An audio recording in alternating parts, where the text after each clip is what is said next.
What's going on, guys? Thank you so much for clicking on this video. It's Friday, June 28th, 2024. Today, I want to talk to you about a show that just dropped this morning. It's a new show for one of my favorite games ever. So it's called Metal Gear Production Hotline. So what they do is they give you kind of like updates on Metal Gear Solid Delta, the new one that's coming out at the end of this year. So because it seems like the information was pretty dry up until the Xbox showcase, we finally got our first real look at the game. This is kind of like the road to Metal Gear Solid. So I'm happy that they did something like this. It's not English, right? It's all Japanese, but they got the captions for the show. They dropped it on Konami's official page on YouTube.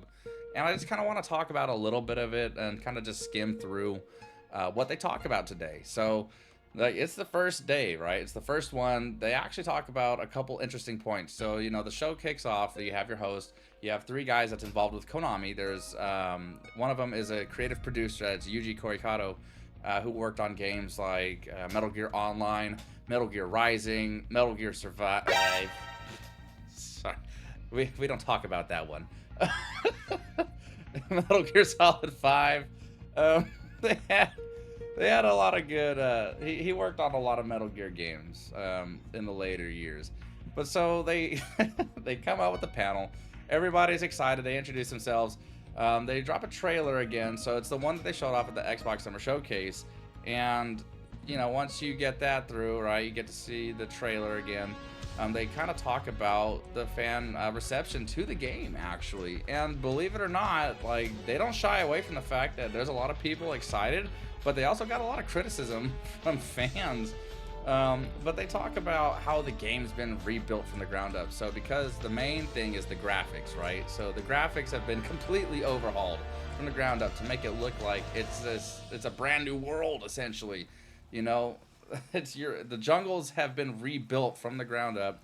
It's gonna be the same game, right? But they talk about the two new styles. They talk about the legacy style for those fans that want the traditional Metal Gear Solid experience. They also talk about the new style for those who played games like Ground Zeroes and the Phantom Pain, and how you can balance that out. So it's cool because I love Metal Gear. That's one of my favorite franchises ever. I love the new style of gameplay. So to be able to go back to Snake Eater and to play it in the way like you did with Phantom Pain, that's exciting for me. So I'm excited to play it in the new style. But so they talk about the graphics again. We'll fall back on the graphics. They talk about how things like the leaves falling from the trees stick to your clothing, the mud stains will stay, taking damage leaves the bullet holes, tears in your clothing, and they actually show us our first look at the cure menu. So they've updated the cure system. So they showed off some new stuff. They showed off the look for his outfits. They show that when he gets hurt, you heal yourself. There's still some residuals from, say, like bullet wounds or whatever. So your scars will stay, kinda. So everyone's snake is gonna be their own snake, which is cool. I like when they dig deep into stuff like that. So they also talk about the filters. That one was interesting because I guess fans wanted different filters. So they had different color schemes. So you have the normal one that's going to be in the game, but you also have three more. You have sepia, which is that orangish color. You have retro, which makes it feel like it's more bright on the contrast. And then you have your legacy colors, which is that green filter, which they had. I don't know why I did that. Wax on. The green filter. The green filter for the game that made it look like the original Metal Gear Solid 3, which is cool. Like, I'm going to have fun messing around with the different filters. But they split it up into several chapters, and I like that. So you had your introductions, you had your trailer, they talked about the new features, and then it was the Ask the Metal Gear Team segment. And so they actually brought up charts. They brought up pie charts that talk about fans' expectations, their excitement, and other things they wanted them to talk about. So it was interesting, and I'll try to bring up the chart here in the video. But so they asked, what did you think of the episode from March? So the overall reception, it was very good, 52%. 31% it was good, 13% it was okay. you had a small percentage. You had some that said it's bad, and you have an even larger chunk that said it was very bad. And so that's what they thought about the March episode. They asked if they wanted to see more. 91% resounding yes, 6% had no opinion, and then 3% said no. This one had me. So they asked, what else would you like to see on the hotline?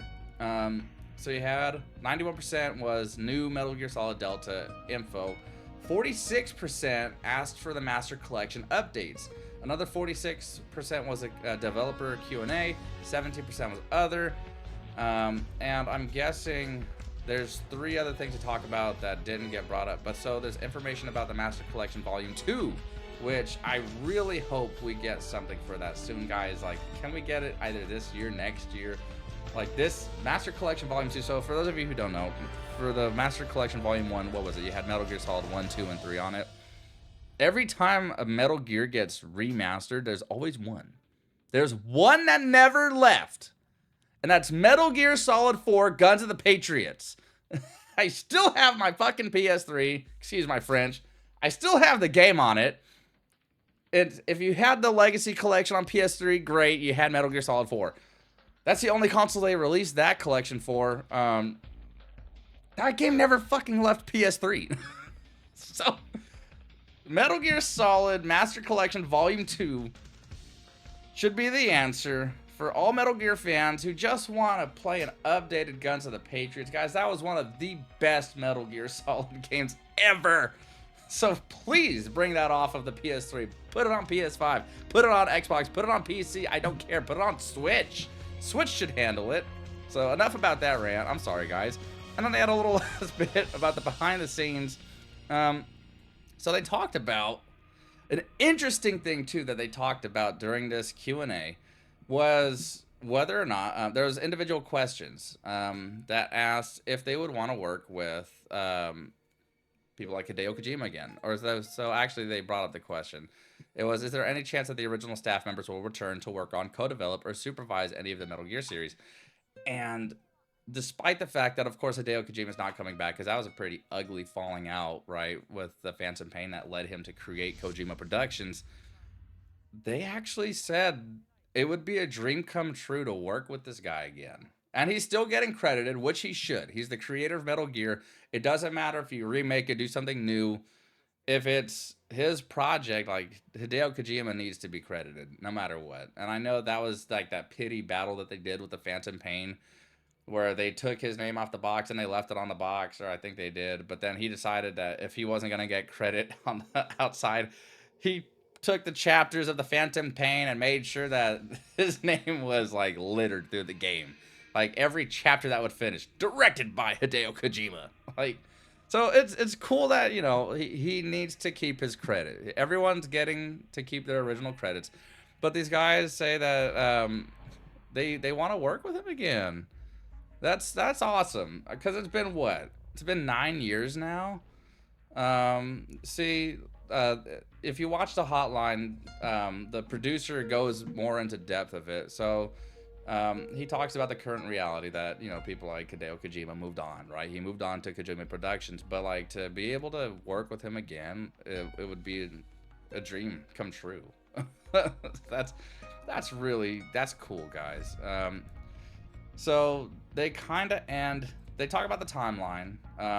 They talk about the timeline of the series and where it all fits in the narrative. And they really ended this hotline on a cool segment. So I'm a vinyl guy. I like my vinyls. I have my vinyl player.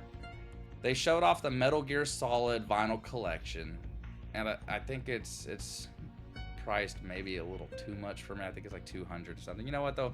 For the sake of the video, guys, I'll do my research for you real quick, and I'll tell you that the Metal Gear Solid vinyl is a lot of money. Let's see. Metal Gear Solid vinyl. Oh, that's not bad. $115 for 1, 2, 3, 4, 5, 6 vinyls. 6 vinyls for $115. That's not bad. And it features all the games. So everything from Metal Gear Solid 1, 2, 3, 4, 5, and then I'm assuming there's some leftover stuff. They also show off patches. So for those of you guys, You know, they got to represent your Fox and your Foxhound patches. They got those patches. Or they got cushions and floor mats. I'm sorry, they're cushions, so they're pillows and floor mats. So, but they got it. So you got to rep your squad. They got you guys. They got cups and they got plushies. So, I mean, today it was a very good hotline, and I forgot to mention little Easter egg at the very end of the game. So they or the end of the hotline, they show it a lot in the background throughout the entire hotline when these guys are talking. But they end the segment, and when it blacks out, it comes back up, and then it shows you the start screen of Metal Gear Solid Delta Snake Eater, and it is the most faithful recreation of a start menu ever. Like it's like it's a recreation, like 1-to-1. It is the Metal Gear Solid Snake Eater intro screen, and it's just beautiful, guys. Like, I think they're taking really good care of Metal Gear Solid with this. I know, like, once Hideo Kojima left and they tried to do shit like Survive and whatnot, like, the series has been stagnant. It's been stale, because really there's no Metal Gear without Hideo Kojima. But I think they did the right thing here with how they're treating this remake. They're making it just absolutely gorgeous. They're keeping the original voice actor, so much love to you, David Hayter. They're keeping you here, and the graphics are just next level. This is exactly how I pictured the game when I played it all those years ago, 2005, 2006. And I mean, I'm excited for Metal Gear Solid Delta, Metal Gear Solid Snake Eater Delta. So, guys, that's my video. Are you gonna check out the hotline? Are you gonna be picking up Metal Gear Solid Delta Snake Eater? Let me know in the comments below. Drop a follow, leave a like, leave a comment, guys. It's been great talking to you today. I hope you have a wonderful weekend. I'll catch you guys later. Peace out.